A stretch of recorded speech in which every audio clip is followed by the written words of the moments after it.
Mike Bloomberg.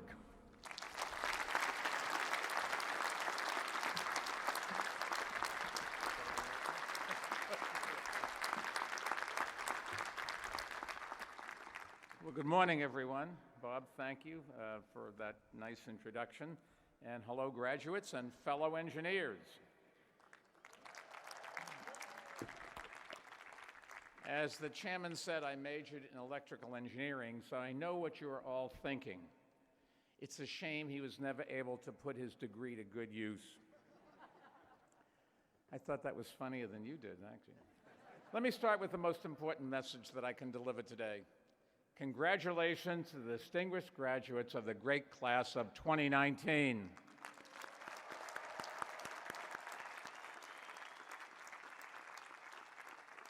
You made it. All those long hours studying and in the lab, the quizzes, the papers, and the swim tests.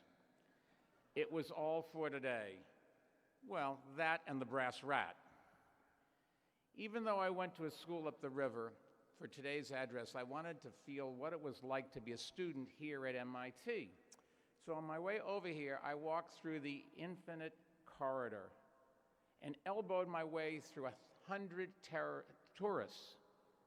Did they know that Matt Damon doesn't actually work here as a janitor, right? Last night, I also paid a visit to one of this university's most iconic places, the Muddy.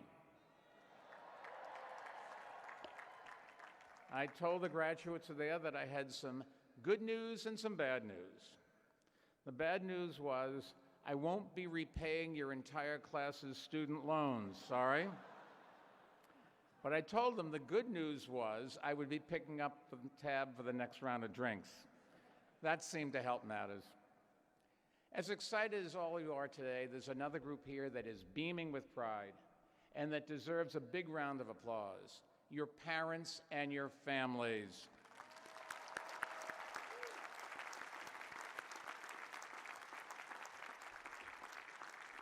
Some of them are sitting out there thinking, our kids are getting a degree from the world's most prestigious engineering school, and yet when they come home, they don't seem to know how to use the washer-dryer?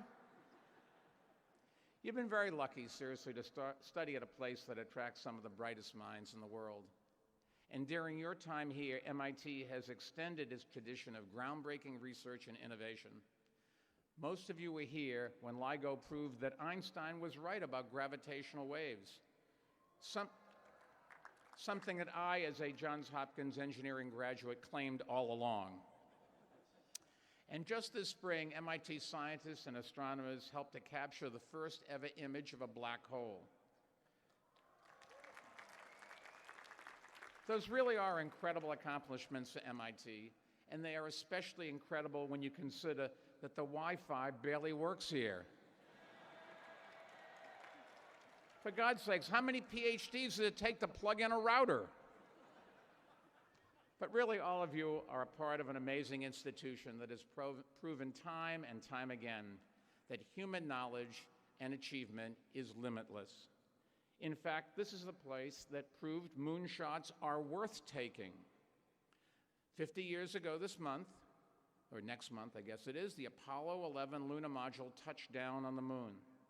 It's fair to say the crew never would have gotten there without MIT. And I don't just mean that because Buzz Aldrin was class of '63 here and took Richard Batten's famous astrodynamics course. As Chairman Millard mentioned, the Apollo 11 literally got there thanks to its navigation and control systems that were designed right here at what is now the Draper Laboratory. Successfully putting a man on the moon required solving so many complex problems. How to physically guide a spacecraft on a 500,000-mile journey was arguably the biggest one. And your fellow alums and professors solved it by building a 1 cubic foot computer at the time when computers were giant machines that filled whole rooms. The only reason those MIT engineers even tried to build that computer in the first place was that they had been asked to help do something that people thought was either impossible or unnecessary. Going to the moon was not a popular idea back in the 1960s, and Congress didn't want to pay for it. Imagine that, a Congress that didn't want to invest in science. Go figure, that would never happen today. President Kennedy needed to persuade the taxpayers that a manned mission to the moon was possible and worth doing. So in 1962, he delivered a speech that inspired the country. He said, quote, "We choose to go to the moon this decade and to do other things, not because they are easy, but because they are hard." Sorry, I didn't mean to say hard, I meant to say hard. I don't want to lose my Boston accent. In that one sentence, Kennedy summed up mankind's inherent need to reach for the stars. He continued by saying, quote, "That challenge is one that we are willing to accept, one that we are unwilling to postpone, and one that we intend to win." In other words, for the good of the United States and humanity, it had to be done. And he was right. Neil Armstrong took a great leap for mankind. The U.S. won a major Cold War victory, and decades of scientific innovation led to an unprecedented era of technological advancement.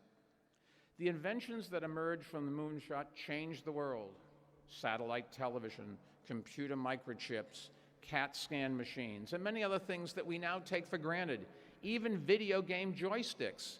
Yes, there really was a life before Xbox. The world we live in today is fundamentally different, not just because we landed on the moon, but because we tried to get there in the first place. In hindsight, President Kennedy's call for the original moonshot at exactly the right moment in history was brilliant, and the brightest minds of their generation, many of them MIT graduates, delivered.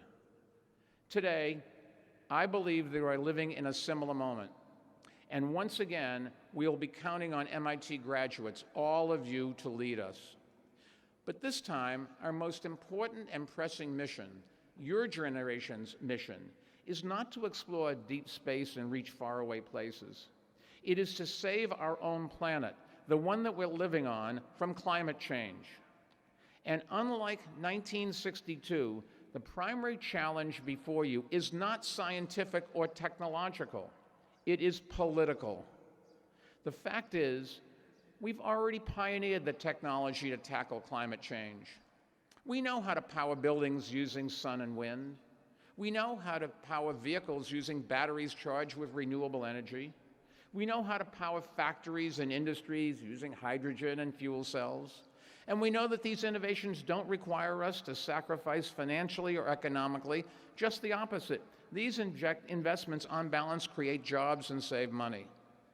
Yes, all of those power sources need to be brought to scale, and that will require further scientific innovation, which we need you to help lead. But the question isn't how to tackle climate change. We've known how to do that for many years. The question is, why the hell are we moving so slowly? The race we are in is against time, and we are losing. And with each passing year, it becomes clearer just how far behind we've fallen, and how fast the situation is deteriorating, and how tragic the results can be. In the past decade alone, we've seen historic hurricanes devastate islands across the Caribbean. We've seen thousand-year floods hit the Midwestern and Southern United States multiple times in a decade. And we've seen record-breaking wildfires ravage California, and record-breaking typhoons kill thousands in the Philippines. This is a true crisis, and if we fail to rise to the occasion, your generation, your children and grandchildren will pay a terrible price. So scientists know there can be no delay in taking action, and many government and political leaders around the world are starting to understand that. Yet here in the United States, our federal government is seeking to become the only country in the world to withdraw from the Paris Climate Agreement. The only one. Not even North Korea is doing that. Those in Washington who deny the science of climate change are no more based in reality than those who believe the moon landing was faked.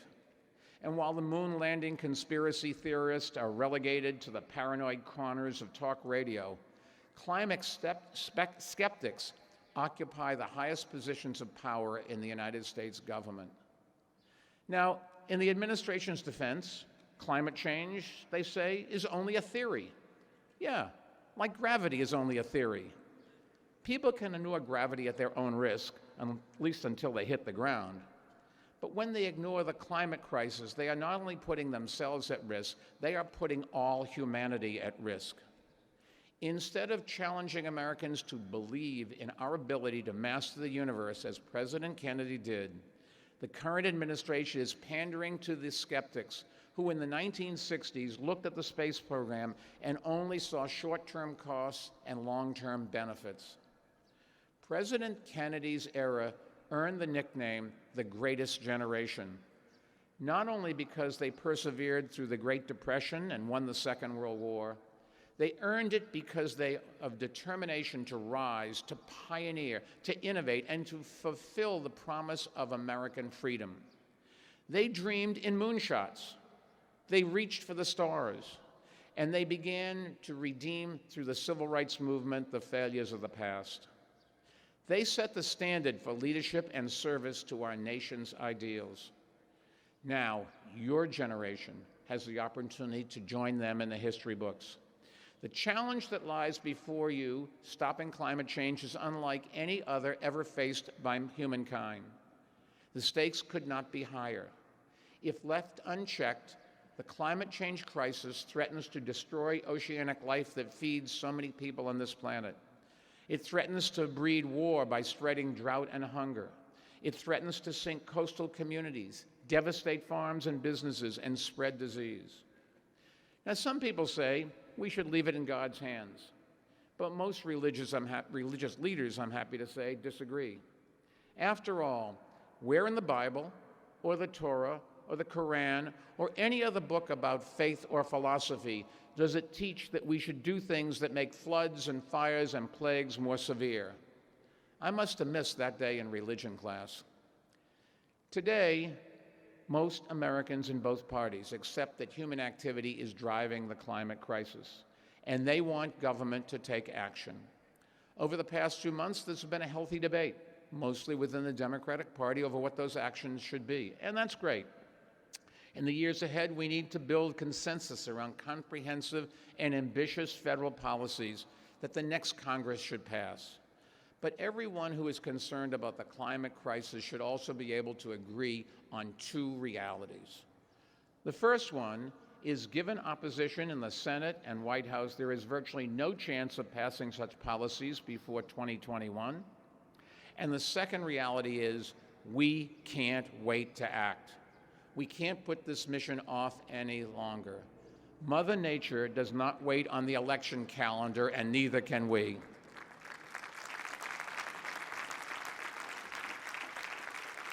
Our foundation, Bloomberg Philanthropist, has been working for years to rally cities and states and businesses to lead on this issue, and we've had real success, just not enough. So today, I'm happy to announce that with our foundation, I'm committing $500 million to the launch of a new national climate initiative, and I hope that you will all become part of it.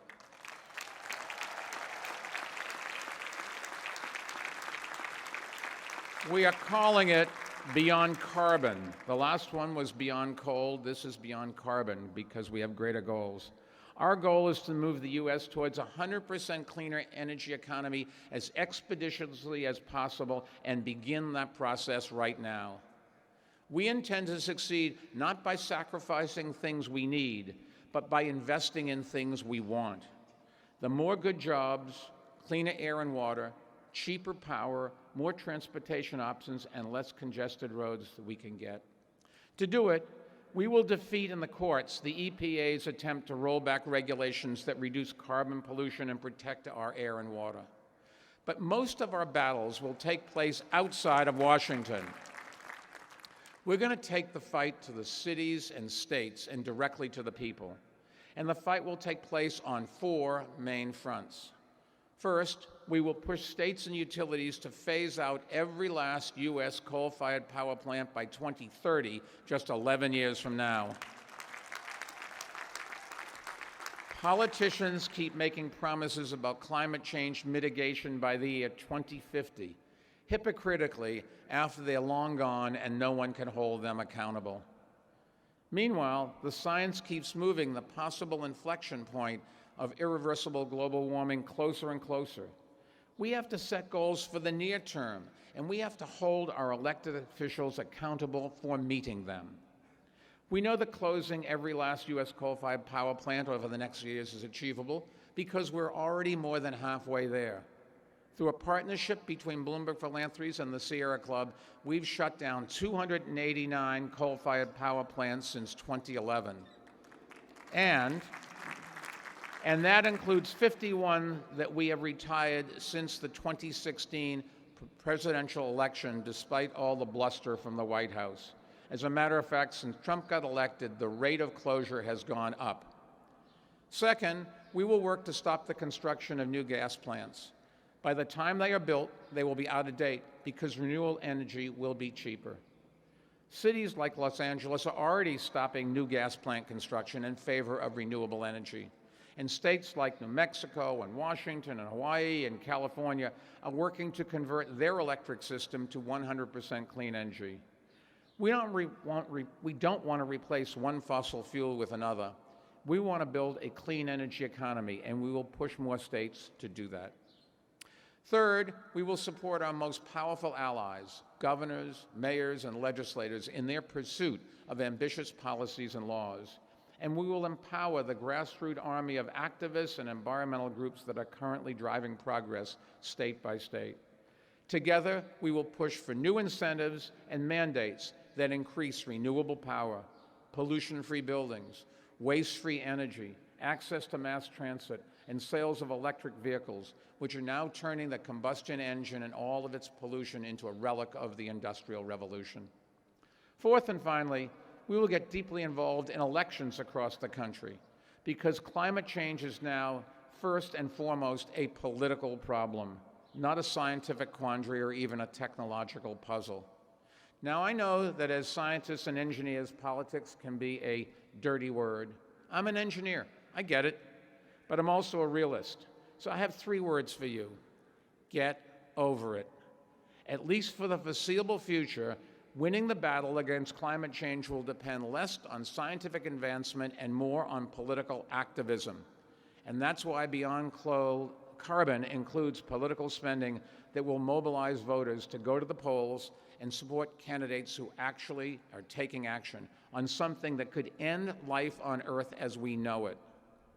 At the same time, we will defeat at the voting booth those who try to block action and those who pander with rhetoric that just kicks the can down the road. Our message to elected officials will be simple. Face reality on climate change or face the music on Election Day. Our lives and our children's lives depend on it, and so should their political careers. Now, most of America will experience a net increase in jobs as we move to renewable energy sources and reduction in pollution. But in some places, jobs are being lost. We know that, and we can't leave those communities behind. For example, generations of miners powered America to greatness, and many paid for it with their lives and their health. But today, they need our help to change with technology and the economy.